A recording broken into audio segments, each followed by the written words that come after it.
مونږ په خبره نه پوهیږو. یو مولا مسله کوله چې کم شی چې ونیسئ نو بیا یې پرېږدئ ما. مطلب یې دا و چې کومه نیکي یو ځل شروع کړي نو بیا هغه نیکي پرېږده ما. خو هغه مولا اختصار نه کار واغستو چې رونو چې کم شی ونیسئ بیا یې پرېږدئ ما. دغسې پکې یو ناستو هغه واورېده وی والله چې کم شی ونیسم چې زه بیا پرېنهدم. په لاره روان دی یو سړي نه خر وتښتېدو. ده ته یې وی بچیه لږې راواړوه. ده ورپسې منډه که چې منډه که خر مخکې دی ورپسې بل څه یې لاس له ور نه راغه د خر لکه یې لاس له ورله لکه یې ونیوه. او چې د خر لکه یې ونیسي خو هغه لتې کي که نه دواړه لتې شو. اوس خرې په لتو وایي او ده لکه یې ټینګه کړې ده چې که پرې مې خوه نو د ملا په مسله مې عمل نه راځي ځکه چې ما وعده کړې ده چې کوم شی ونیسم بیا نه پرېږدم. غاښونه یې پې ټول مات کړه خر په لتو لتو. ملا له راغی او بېتابه پرېوت چې ملا صاحب خدای دې کور وران که په دغه مسله چې تا کړې وه چې کوم شی ونیسې بیا یې مه پرېږده. سړي نه خر تښتېدلی او ما رانیوه چې لکۍ نه مې ونیوه که مې پرېښوی خو ستا په مسله مې عمل نه راتلو او چې مې نه پرېښو زما یې دا حال کو ټول غاښونه مې مات کړه. ملا ورته ویل خدای دې کور وران که. نو زما د مسلې دا مطلب و چې د خر لکۍ ونیسې نو بیا یې مه پرېږده. نو مونږ هغه قوم یو کم ناروا دی چې مونږ یو ځل ونیوه بیا یې نه پرېږدو. روام چې ونیوه بیا یې پرېږدو. منځونه شروع کړو بیا یې پرېږدو. حج وکړو چې د حج نه راشو حجي پوکم رانه جوړ شي. حج نه چې راشي چې ځي نو ګز لکۍ وي چې راشي 33 ګزه لکۍ شي.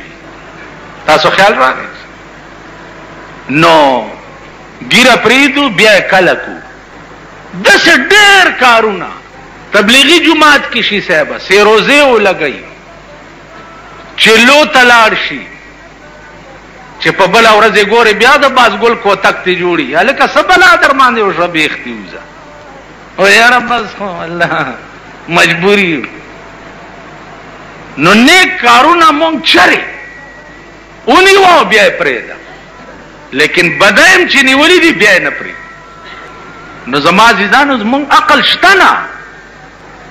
عقل کې خو به د هغه سړي څه راځي چې هغه کې عقل خو وي که نه څه سوچ سمجھ خو پکې وي که نه. قرآن کې راغلی دي وما كنا معذبین حتی نبعث رسولا. زه به تر هغې یو قوم ته عذاب نه ورکوم چې تر څو مې هغې ته رسول نه یې لیږلی. تر هغې پورې به زه دې قوم ته عذاب نه ورکوم.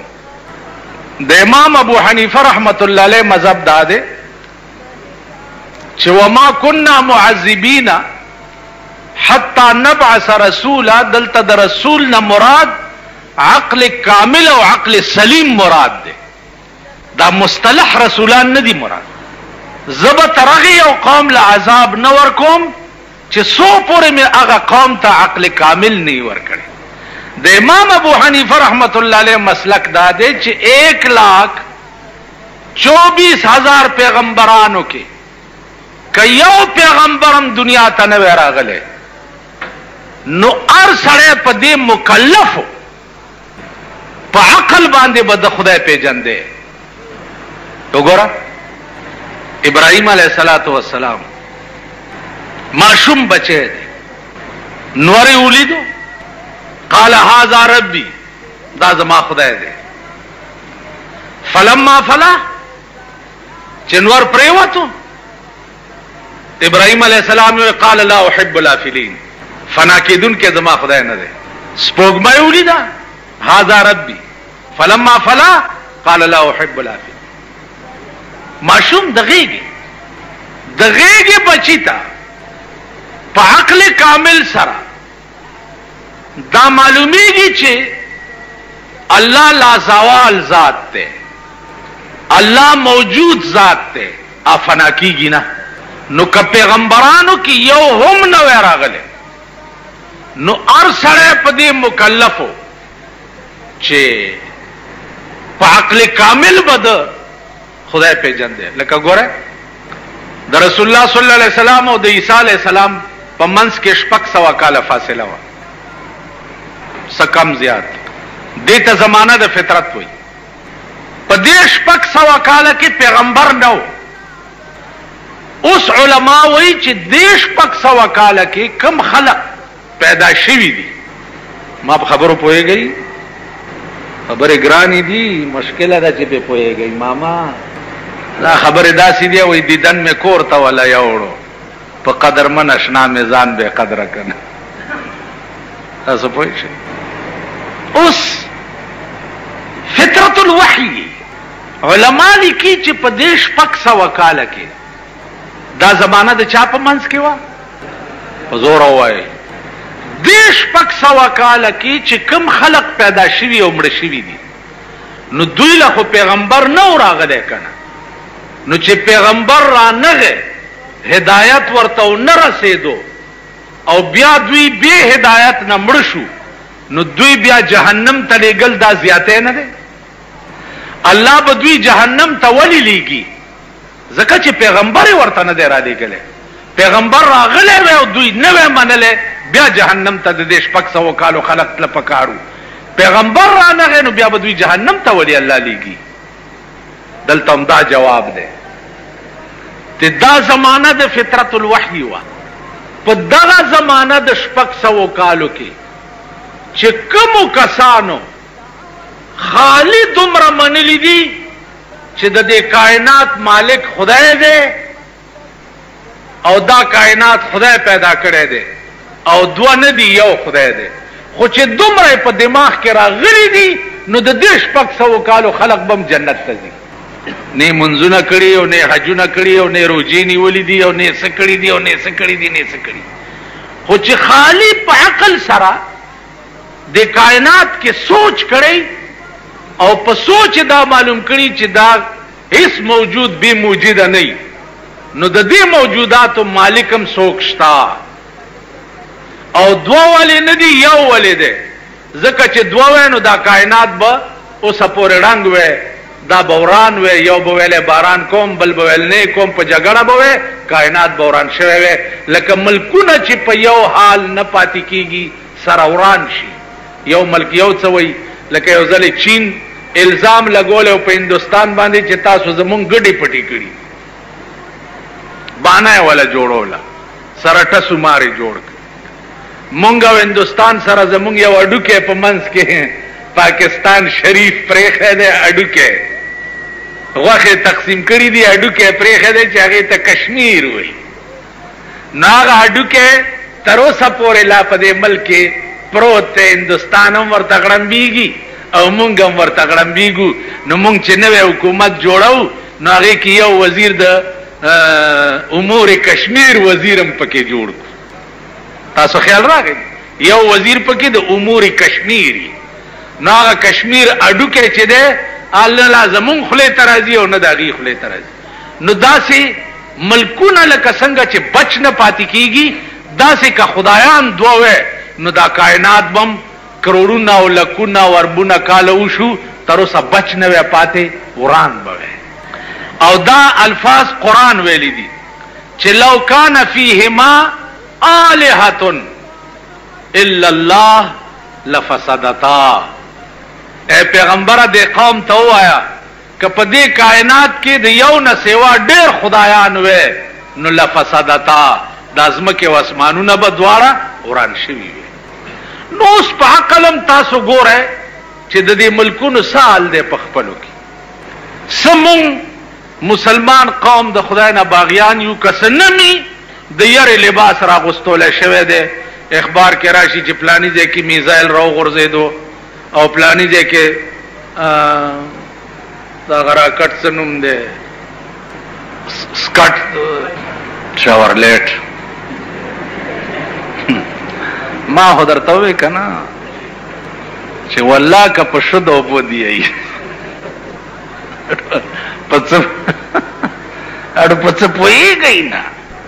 ستا په دې ملک کې ډالرې جوړېږي، ستا په دې ملک کې د 500 روپو لوټونه جوړیږي او په لکه کروڑه باندې چلیږي لګیا او چې بیا دا غله سړی ونیسي 500 روپو لوټ یو غریب دکاندار ته ورکو هغه پوه نشو سمایا موړي چې واته نه ما تکړه تاته واغستا لوټ بنوټي وختو نو داغه خو دې بیړه تبا کړ کنه ته چې ونی وې شو په دوه مورز دې ضمانت وشي نو عرض مې دا عزیزان چې دا هم عقل کې راځي چې بل بسنګ دوکه کې په دې خار کې یو مشهور سړی او اجي تلیمار به ورته وي څه شنه ته تلیمار نو هغه به د سلو لوټ درکې چې دا لګي ماته په کار دي ډېر ضروری خو چې د سلو به ورته تاش مارل نو په تلی کې به درنه 100 روپۍ ته وواله نو سلو په ځای به شپک شل درنه واله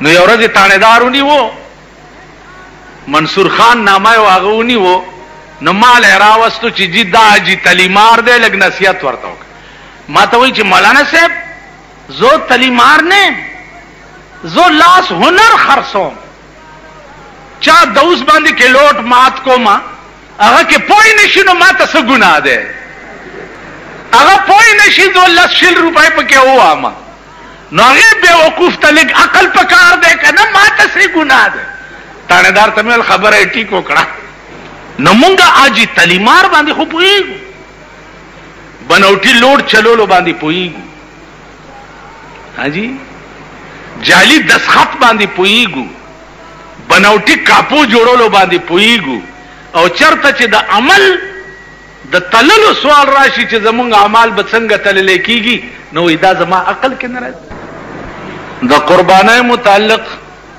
صرف 2 خبرې ستاسو په مخ کې عرض کول دي یو دا چې د قربانۍ بنیاد څه دی او دویم دا چې د قربانۍ احکام څه دي عزیزانو بنیاد د قربانۍ چې دی هغه د حضرت آدم علیه السلام د زمانه نه تر اوسه پورې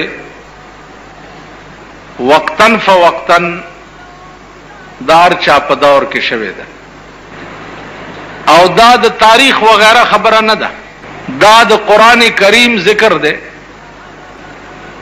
د آدم علیہ السلام د زامنو متعلق چې الله فرمایلی دي اذ قربا قربانا فتقبل من احدهما ولم يتقبل من الاخر د دوړو زامنو په خپلو کې اختلافونو دي ته ویلې شو چې تاسو قرباني وکړئ چې کوم یو په حق ای داغه قرباني به قبول شي او چې کوم په حق نه ای داغه قرباني به رد کړي شي نو د هغه دواړو په قربانۍ کې د یو قرباني چې وا هغه ګډوره و چې څو وخت کې د غره د پاسه کېخ وي نو اسمان نه سشر راغو او هغه ګډوره چې د هغه اوچت کو حافظ ابن کثیر لیکلی دی چې دغه ګډوره نیغ بوتلو جنت ته او تر اوسه پورې دغه ګډوره په جنت کې اوسي رستو گویا هر پیغمبر د خپل قانون مطابق قربانیان او منځونه او روزه او دا بکول د ابراهیم علیه السلام دور پر راغی ابراهیم علیه السلام د شپې خوب ولید اوس دلته یو خبره په ذهن کې دی چې ما خو پروسه کال په وحی باندې ډېر تفصیلی باز تاسو ته کړم او دومره قدر یاد لرئ چې د پیغمبر خوب چې دی هغه هم وحی وي خوبونه 3 قسمه خلق ګوري یو پیغمبران ګوري یو نیکان او اولیاء الله ګوري او یو مونږ د خلق گناہگار روسیا مردار دا قسمه خلق ګوري دې کې فرق دا دی چې پیغمبر چې کم خوب ګوري هغه وحی وی هغه دروغ نه اولیاء الله اتقیا د دین چې کم خوب ګوري اکثر رښتیايي او کله کله پکې غلطي مونږ چې کم خوب ګورو نو هغه 99% غلطی او 1% پکې چرتا رښتیا وخیچ. بیا د خوبونو د تعبیر امام چې دا علامه ابن سیرینو چې دا په تعبیر رویا کې ډېر لوی سړی د دومره لوی عالم په تعبیر رویا کې بل څوک نه دی تیر شوی. خوب زمونږ په دې صوبه سرحد کې په ټول صوبه سرحد کې شاید چې 3-4 کسبه داسي چې د خوب په تعبیر به پوهیږي. 3-4 کسه نور په ټول فرنټیر کې د خوب په تعبیر باندې پوهیدونکي نشته. استاد خو چې خوب وګورئ خو چې چرته سورګری یا شاګولی کنه بس مولا له ورشي جمعه ته چې استاد خوب مې لیدلی دی او دغه سپاس سور ما روان ما باچای ما پلانې ما یا مولا له یو سړی راغی چې استاد خوب مې لیدلی دی چې یو خپه مې په مشرق ده او بله په مغرب ده. نو هغه ورته الخلی چې په منځ دوه شوی نه دا دې څنګه خوب ولیدو. دغه سړی راغی علامه ابن سیرین ته ورته وی چې صاحب داسې خوب مې لیدلی دی چې یو خپه مې په مشرق ده او یو په مغرب ده. ویل بل چاته خو دې نه دی ویلي؟ ویل یو له ورغلی وم هغه راته داسې ووی. زه ویل خدای دې بې خو باسه که په هغه دې دا غلط تعبیر د خوب نه وی کړی نو ته به د مشرق او د مغرب بادشاه شوی وی. تاسو خیال راغی؟ نو علامه ابن سیرین چې دی دا ډېر لوی سړی او لوی امام پکې انبیاء علیهم السلام کې یوسف علیہ السلام تیر شوی. هغه ذکرم قرآن کې دی. څنګه دی آیات؟ ان الشمس والقمر رأيتهم لي ساجدين. سرنوایا اذ قال یوسف لأبیه یا ابتی. یوسف علیہ السلام خپل پلار ته وی یا ابتی انی رأيت 11 کوكبا والشمس والقمر رأيتهم لي ساجدين. اے پلارا ما خوب لیدو چې 11 ستوري او نور او سپوږمۍ دا ما ته سجده کوي. پلار ورته څه وی؟ یا بنیا لا تقصص رؤياك على اخوتك فیکیدو لک کیدا. پام کو بچیا چې دا خوب رونو ته ونه وي سفریب بدر ته جوړ کی. یوسف علیہ السلام چې دا خوب پلار ته بیانولو رونه پټ ولاړو هغې واورېده. رونه تو بس غفار رونه په هر زمانه کې د خدای قهر. شکر وباسم چې رور می نشته. شکر وباسم چې خور می نشته. خور لا د خدای قهر دی او رور لا د خدای قهر. او بیا دا زمونږ په زمانه کې خو پناه په خدای. رونو خپلو کې صلاح وکړه 11 واړو چې راشئ که نه پلار له خوبونه بیانوي په دې چل پلار ته ځان نږدې کوي او مونږ رستو کوي. راځئ چې چرته ګړنګ ته وغورځو. لوی باز ته قرآن کې صورت یوسف کې چې په فریب بوتلو کوی ته وغورځو. دا خوب بیا رښتیا څنګه شو چې دې څه وخت کې د مصر وزیر اعظم شو 40 کاله پس او پلار او مور او دا ټول رونه ځان ته وغوښته مصر ته. نو خدای پاک یوسف علیہ السلام ته وی چې ته په تخت کېنه. نو 11 رونه او مور او پلار داراله او تعظیمن ټولو سر ورته ښکته کو. چې سر ښکته کو نو یوسف علیہ السلام ویلې چې رونه او پلار او مورا دا زما د هغه خوب تعبیرو چې نن رښتیا شي. 11 ستورو نه مراد 11 رونو او نور او سپوږمۍ نه مراد چې دی هغې نه مور او پلارو. نو عرض مې داو چې ابراهیم علیہ السلام خوب ولید او خوب د پیغمبر چې دی هغه وحی. خوب دا ګوري چې زه دا خپل زوی لالوم سار چې را پاسې د نو زوی راوغوښتو او زوی عمر دی دغه وخت کې 12-13 سال اسماعیل علیہ السلام. اگر چې په ذبیح کې اختلاف ته لګ چې اسماعیل ذبیح او که اسحاق ذبیح. جمهور علما په دې باندې دي چې ذبیح چې ده دا اسماعیل علیہ السلام. راوی غوښته ورته وایي چې ذبیح به څنګه دی. نو عزیزانو مونږه باندې هم امتحانات راځي، مشکلات راځي، او زه قسم درته خورم چې د پیغمبرانو امتحانات او مشکلات وګورئ نو عقل بم والوزي او خپل اندې بم زمکه وتخت. کوم امتحانات چې په پیغمبرانو راغلي، کوم ابتلا چې په پیغمبر راغلي. یو عالم د ډېر لوی ما ته یو ورځ ویل چې ته خو تقریرونه ډېر کې، خو زما زړه کې یو اشتباه ده. ما ورته ویل چې ته دومره لوی سړی، زه ستا اشتباه چېرته لرې کولی شم؟ ویل نه، سوال کوم او جواب به ټیک راکې. په دې مې پوه کا چې د خدای په مقبول بندگانو کې د پیغمبرانو نه لوی څوک نه و. دا خو دومره خو پوهېږئ که نه ماما؟ دومره خو به پوهېږئ، نور خو مې خیال نه راځي. او د خدای په مقبول پرین بندگانو کې د پیغمبرانو نه لوی څوک نه و. د خدای خوښ چې دي د پیغمبرانو نه زیات بل څوک نه و. نو سره د دومره خوښوالي کم پیغمبر په ونه کې اره کړی دی، په کم پیغمبر باندې قوم راوچت کړی څخه لري پې ورغورځولي دي، کم پیغمبر بني اسرائیلو حلال کړی دی، کم په څه کړي دي. ابراهیم علیه السلام ته یې زوی دی حلال کا. نو دا دومره خوښې چې دا دومره تکلیفونه، څوک چې د چا خوښي هغه له تکلیف راسي. په دې سوال پوه شوئ؟ څوک چې د چا خوښي هغه خو د تکلیف نه بچ کوي، هغه له خو تکلیف نه رسي.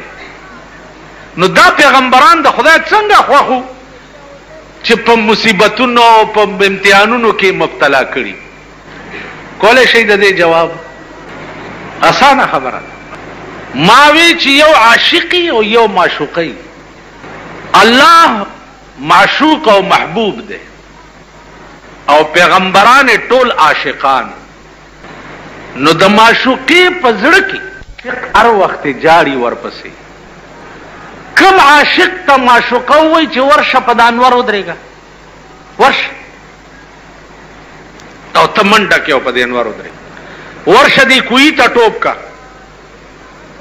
او ته منډه کې بے خطر کود پڑا آتش نمرود میں عشق، عقل تھی محو تماشائے لب بام ابھی، ورشه دې اور کې ټوپ کا او تبه تحشا منډه کې او اور کې ټوپ. نو د معشوقي په زړه کې د هغه عاشق قدر زیاتی چې کوم د معشوقي په اشاره باندې اور ته ټوپ کوي، کوی ته ټوپ کوي. ذکریا علیہ السلام چې په ونه کې راکېده ویل که आवाज دی وکړو نو د پیغمبرای د لیست نه به نامه وباسم. هغه چې په ورله نو جبرئیل ورته راغی چې کدی आवाज وکړو یا دی وای وکړه نو د پیغمبرای د لیست نه به نامه وباسم. هغه خندل او په منځ دوه شو. نو ما وی چې نو ما ته وی چې خدای ته خو پته وه، په دې سوال او جواب خو پوه شئ که نه؟ خدای ته خو پته وه چې زما د عاشق چې دی په دې امتحان کې کامیابیږي، نو بیا یې پې ولې امتحان کولو؟ خدای ته پته وه چې ابراهیم علیه السلام به زوی حلال کړي ما دپاره، نو بیا یې پې ولې امتحان کولو؟ نو ما ورته ویل چې مولانا صاحب خفه نه شي، د امتحانات د پیغمبرانو چې دا تا او ما دپاره و، تا او ما دپاره سبق و چې تاسو وګورئ ما په خپله خدایي کې پیغمبران په دومره لوی لوی امتحانونو کې اچولي او د الله د خدایي نه شکایت نه و کړی. نو که په تا مې امتحان راوستو چې شور ونه کې. اوس مونږ څنګه یو چې د یو ویښته د ځان د پاسه کوک شي نو ځان هغه ساعت له خدایه مرور کې. یو ویښته ته به دې ونیسي، وای خدایه زه دې لیدلی ما، زوی دې مړ شي، وای خدایه زما زوی دې لیدلی، نو ستا زوی نه و د بل چا یې مړ کړی وی. دا ستا دې ژوندی ګرځي دی. بیا د دې زمانې زامن د آرامیان، په دې زمانه کې خو زامنو ته ګوره، د ملا زامنو ته ګوره، د خدای قهر دی. د پیر صاحب زامنو ته ګوره، د خدای قهر دی. د میا صاحب زامنو ته ګوره، د خدای قهر دی. خو د معتبرو زامنو خو خدای چې بربند په سرک منډي نه وي. خزو ته ګوره، جنکو ته ګوره، یو حال جوړ دی. اوس خو خزې نورې په نالت شو. اوس خو که خزې تکړت کوي وي زمونږ باچهي ده. په پاکستان کې لویه ترقی چې وشوه، ما په 40 کاله پاکستان کې هیڅ ترقی نه ده لیدلې. که څوک وایي چې پاکستان ترقی کړې ده، پشکرو غل خوري، د غلو ډکې لارۍ به خوري که دا وایي چې پاکستان ترقی کړې ده.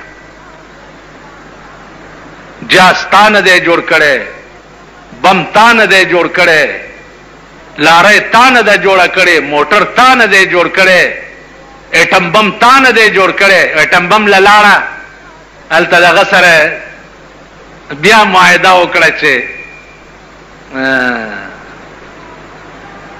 امریکې صدر بوش برش په ومګېدو، وعده یې ورسره وکړه چې زه ایټم بم نه جوړوم. ځکه چې زمونږ بتکده خو امریکا ده که نه. هر یو چې راشي لاړ شي هغه ته زه چې وړوکی ومنو، په دې جوګنشاه کې د سیکانو ګوردواره وه. ګوردواره وه نو دا سیکڼۍ به را روانې وې سهار وختي ګوردوارې ته. نو زه اوس ولاړ یم نو یو سیکڼۍ بلې ته وایي چې کتنے چلیے؟ هغه وایي چې ګوردوارې متھا ټیکن چلیاں، متھا ټیکن. نو ای بلاړه ګوردواره کې اګرن ته به سجده ولګوله، بیا به تتله. دا د هغې عبادت و. نو زمونږ ګوردواره چې دا امریکا ده، خو چې څوک مشر شي متھا ټیکن ته هلته لاړ شي او ورته وایي چې ستا په رحم و کرم به چلیږم، چې څه د دې ځای هدایات وي هغې باندې به چلیږم، خو ما ته د کرم په نظر وګوره. بټو صاحب چا پانسي کړی؟ خو امریکې کړی دی. تقریر دلته په اسمبلی کې د امریکې خلاف وکړو، ملک یې پې واړولو، پانسي یې. نو زمونږ متھا ټیکن ګوردواره چې ده هغه امریکا ده. نو پاکستان څه ترقی کړې ده؟ ترقی خو ورشه د نورو ملکونو وګوره، د نورو ملکونو. یو میخ به پکې د بل ملکو نه ګوري. تا ملک دی، تا کې څه شی دی؟ ایر کنډیشنې دي د روس، هغه هم 15,000 ته ورسېدي. فریجونه دي، کته په باډي جوړه کې پارټس کم ځای نه راغلی دی. تاسو ترقی یو ترقی په ملک کې منم چې د پاکستانو ښځو داسې ترقی کړې ده او دومره لرې لاړې، دومره لرې چې دا به ستاسو هغه اومې پیړۍ چې د قبرونو نه راپاسي، دا ښځې به بیا خپل ځای ته رانه ولئ. تاسو خو پرېږده که نه. سهار مې یو ملا لیدو، ښځه یې په ډګډګي ځان پسې سوره کړې وه. جومات امام هغه هم په ډګډګي و، کور دې وران شه، بیړه دې غرقه شه. مالباس اوس قیامت کېږي. هلکه دا ولې؟ لا ما ته هم کته، ویې کته مسکی غوندې شو چې راشه که نه، څنګه ښه کار مې کړی دی. تو نالت په داسې ملک شو. خواص رهنمایان د دین، رهنمایان د قوم، په خدای قسم چې د هغوی په کورونو کې ټي وي ګانې او وي سي آر چلی. رهنمایان د قوم چې دا قوم په بزرګۍ ورته ګوري او لاسونه یې څپوي، هغوی کورونه چې وګوري، اولاد یې چې وګوري د اسلام نه به د زړه تور شي. دا زمونږ حال دی. نو ترقی د ملک صرف ښځو کړې ده، سړی نشته. ښځه وه، امتحانو د ابراهیم علیه السلام، حکم ورته وشو چې ابراهیمه، اسماعیل د مور په غیږ کې دی او د بیبی نامه د بیبی هاجره علیها السلام. دا خزه او دا زوی دی د شام نه بوزه او د مکې په دشتو کې پریدا او ته ځه. خزه او زوی روان کړه د شام نه راله مکې ته. مکه دغه وخت کې وادي وه د دوو غرونو منځ، کم ځای کې چې اوس آب زمزم کوې دی دغه ځای کې خزه او بچی کینول او دی ته روان شو. خزه ورته ویل چرته ځې سړیه دا مونږ دې چرته پرېښو؟ ویل چې چا راته ویلي دي هغه ته مې پرېښوي او زه درنه لاړم شام ته. بیبي هاجرې ورته ویل چا درته ویلي دي؟ ویل او چا راته ویلي دي چې اسماعیل او هاجره دلته پرېږده او ته تې ځه. ویل ځه چې چا درته ویلي هغه پوهېږه او زمونږ بندوبست پوهېږه. ښځه وه. اسماعیل تږی شو، ماشوم دی لتې ټکوي، نو مور یې اوبه لټوي. د دې صفا مروه په دې منځ کې بیبي هاجرې او ترې منډې ووالې. کله به په یو غونډۍ وخته اوبه به یې لټولې، کله به په بله غونډۍ وخته اوبه به یې لټولې. آخر اوبه نه وې، ناامیده را روانه شو. چې را روانه شوه دلته جبرائیل علیه السلام ته حکم وشو چې ورشه د اسماعیل په دې خپو کې اوبه راوباسه. دلته ټکولې او د خپو کې د اوبو چینه راوخوټ کېده. چې چینه راوخوټ کېده بیبي هاجرې وویل چې الحمدلله اوبه خو پیدا شوې، خو زرې شګې راټولې کړې او اوبو نه یې ګیر چاپېر واچولې چې چېرته اونه بیږي خلاصې به شي. آب زمزم زمزم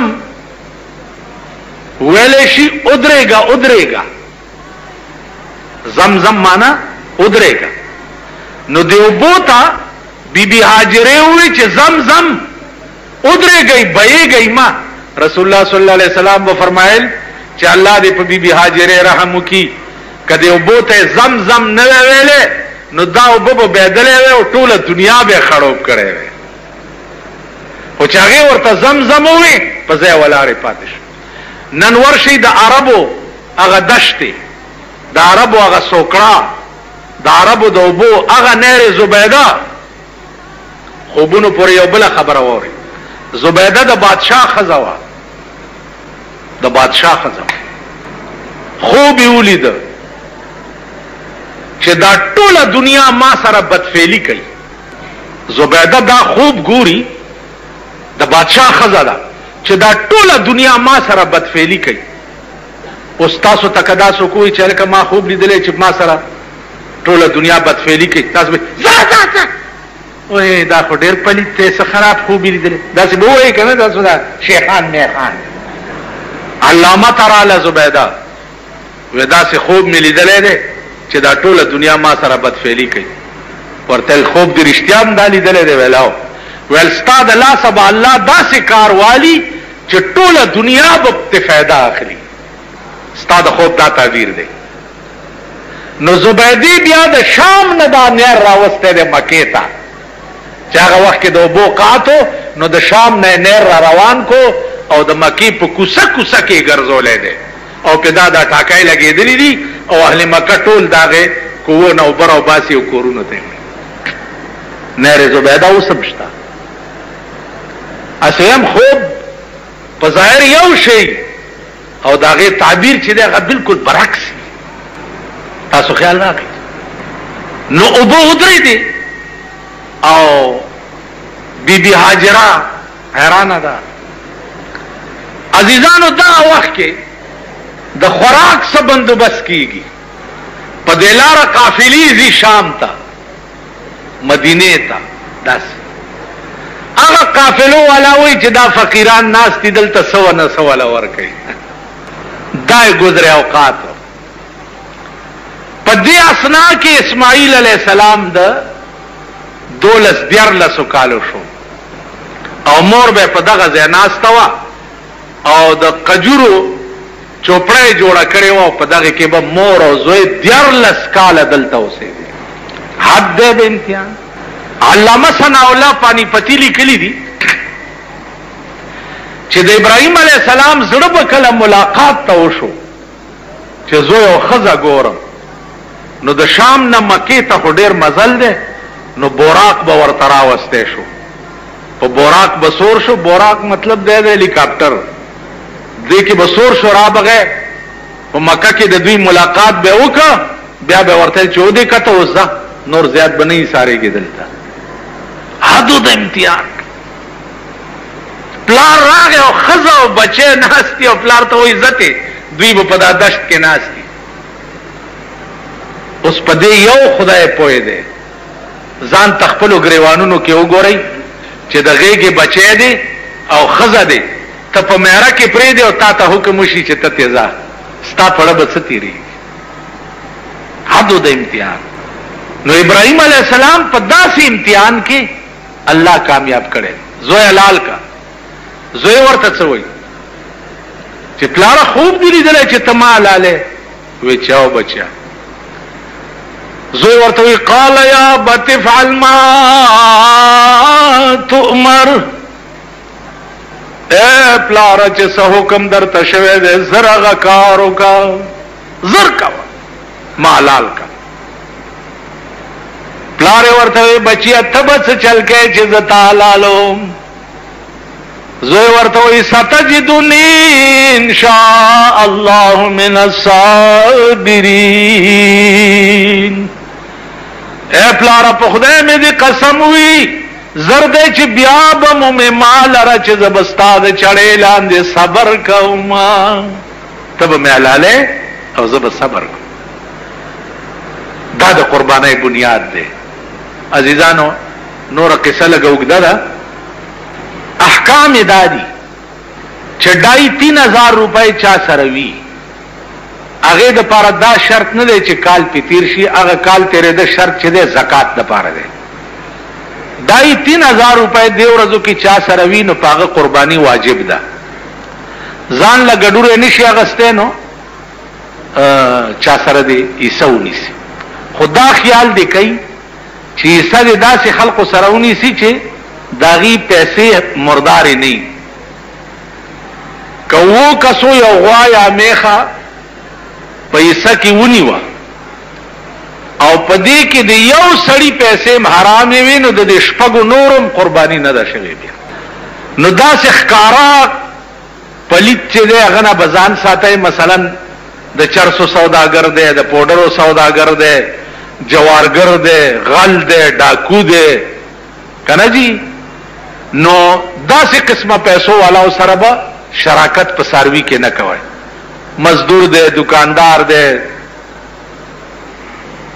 وغیرہ وغیرہ، دفتر کې بابو دی، زیات وسه نه رسی او 400-500 روپۍ سنیوي شي. داسې قسمه خلق سره عیسونی سي. بلکې بزرګانو تر دې پورې لیکلي دي چې د یو سړی وس بالکل نو او په قرض پیسې راواغسته او قرباني وکړه نو الله پاک به مخې کال لغنی کی. خدا واجب نه دي او نه ضروری دي. شوق هو ول چې کومه کدا سے حکم نو مخې کال لبه خدای پاک غنی کی. باقی بعض خلق تپوس کوي چې ساروی ګډ شي یا خکرمات شي یا څه شي. ګډ چې داسې وي چې د حلالې دو زیاته په خپل اتلې شي ګډ ګډ رواني نو په دې قرباني کیږي. غوګونه غوسوي د بعضی ساروي کم غوږ چې 3 سی وي یوي سا غوسوي پاغي قرباني کیږي. 3 سی نه یوي سوي پاغي قرباني نه کیږي. دا عیب ده. خکر پاس ماته قرباني پکېږي، لاندې ماته چې غوخه ته نقصان رسولې ده بیا په قرباني نه کیږي. باقی نر او خزا ګډوره میخه غوا میخه اوخ وغیرہ دا ټول پکې یو برابر دي. ګډوري کې دویم سره نشي شریکې دي. غوا میخه کې سلور قسم کې دی شي، شپږم کې دی شي، دوم کې دی شي. بعضی پختنه کړي چا کمقلنا وې تاسو خو سلور یې طاق پکار دي. طاق اصلي د خدای په قهر اخته شي په منډو شي چاله وای چې سلور یو پنځم کم ځای نه پیدا ک سلورین پکېږي، ک دویم پکېږي، ک یویم پکېږي، ک ویم پکېږي، ک شپږیم پکېږي. ته پوه شې په خبر باندې. نو الله دې توفیق درکړي. پاتې شو غوښه د قربانۍ درې حصے کول دي مستحب کار دی. یو غریبانو ته، یو خپلوانو ته، یو ځان ته ساتل. اوس دی وخت کې سرمنی چې دي د قربانۍ عام طور د جماعتونو امامان چې دي داغي ظاهر ذریعہ معاش نشتا، او یا د قربانۍ سرمنی وی او یا سرسایه وی، دیتا غریبان ناس دي. نو چې امام غریب وی او بال بچیدار وی نو د قربانۍ سرمن او مغلب ورکوي. قصاب لدی که په اجرت کې د قربانۍ سرمن ورکا قربانی دی ناقصه شو. قصاب لبه په اجرت کې نه ورکه. تاسو خیال راغی؟ نو قصابان وی کنه چې دا سرمن مال راکا امام صاحب له نقدي پیسې ورکا. نقدي څوک ورکي بیا امامان. نو د دې وجه نه بعضی خلک داسي چې امام سره چرته لوټه موټه او دسماتی لنی ورکړي نو چې قرباني دی مولا له سرمن ورک جمعات له تلو منو او د سراته نو چولو د داسې دله سړي سرمن معلم مولا ته وی سرمن ما زه 22 کال امام پاتې شوم په بجلیګر کې 22 کال په 22 کال کې زما مقتدیان کہ قسم قسم خلق مال کا سرمن امرانیز دے کن استاسو سرمن او باس زئی رکشی سرسایہ مزد سرسایہ چی تمالا نن 15 روپے راکی ټول کال به ته په ماټې پر خرڅه او 26 روپے زما تنخواہ په 26 روپے کې ز باچا ګرځیدم برید به مې تاو کړو د باچا پروا مې نه لرل زئی مال سرمن دستا کپر وچی چیو ستا سرسایه دی خدای بیخ بنیادو بس مولا لبراش او مولا دا پوزه دکیگی او تشیگی ستاسو وظیفه مالی دلی ستاسو ترکارای مالی دلی دی چه کم طالب لتاسو پلوخی کیا چوئی قسم پا خدای دی 13 ورځو کې دی جماعت تا دا چه پکی ناستی ترکاری روا چه طالبانو گرم کړه دومره چنجیو پکی ځکه چې زه دلې ناست ما خام طالبان چې وظیفه راوړي زه ګورم تاسو خلک تاسو وظیفه ما ته پته ده تاسو سرسایم ما ته پته ده تاسو هغه قربانای ما ته پته بیا د قربانای وخله اوچی کوي ډیری په فریجونو کې شپږ میاشتې خوري لګیای ماما خبره ده چې هغه د مومن کار ده تقریر کولو چې پولیس رات وې ده وختنا نری دی او د تورې نه تیر دی او دا خلک به پیتیریږي چې کور تراغه مور ورتل چې بچیا دا رښتیا ده ویلاو مور د وختنا نری دی او د تورې نه تیر دی الای بچیا ابای خو دې پکې پریوته واخله زه خو پکې خدای راستی کا تیرش نو تاسو د ابای رونه ټول پکې پریوتی مالک کې چا سره نه لګي دا غوخه پلان نه باور کته دې نه چې ما شومان را ته ټول وهلی دا څه وایي کنه وایي نو زمون نظام زندگی ټول ذاتیات دي نظام زندگی نو پدې ایمان باندې جنت غټل یا پدې ایمان باندې جنت تتلل ای خیال استو محال استو جنون واخر دعوانا